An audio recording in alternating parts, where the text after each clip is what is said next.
The call had been patched through by the dispatch team an hour ago. The first patrol had been on site within 20 minutes of that, and she and her detective sergeant, Ian Barnes, had been assigned to the subsequent investigation 15 minutes later.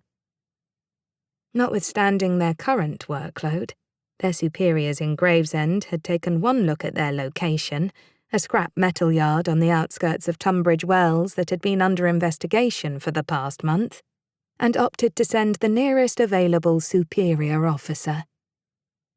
"Lucky me," she muttered. Closing the door, she peered over the roof as Barnes emerged from the passenger seat, loosening his tie. "What did Gavin say?"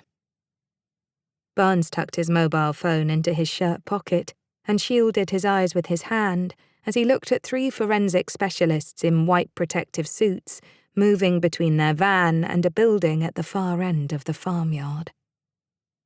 "He reckons there's never been a sniff of trouble here.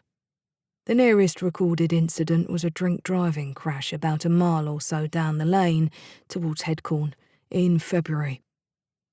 "I remember that one. 3 19-year-olds, wasn't it?" Kay shivered. "I think one of the traffic officers who attended that is still off sick." "Yeah, it was a nasty one." Barnes dropped his hand and peered over the car roof. "Ready?" "As I'll ever be. Looks like Nadine's got the cordon under control."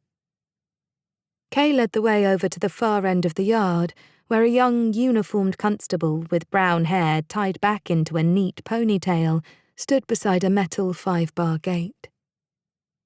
The gate had been left open, with a rusting chain looped around the top rail, and its other end over a wooden post set into the dry stone wall beside it.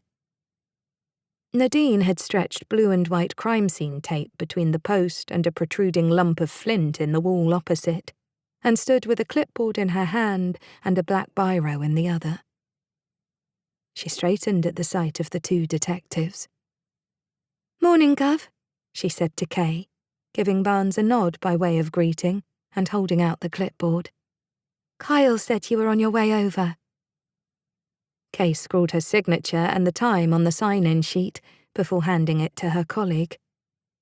"Is he helping Gavin to set up the incident room?" "He is, and Laura and Debbie have been assigned to this one as well," said Nadine. "They're ready to start processing information the moment we get anything here." "That's great work. Were you first on scene?" "Myself and Tim Wallace.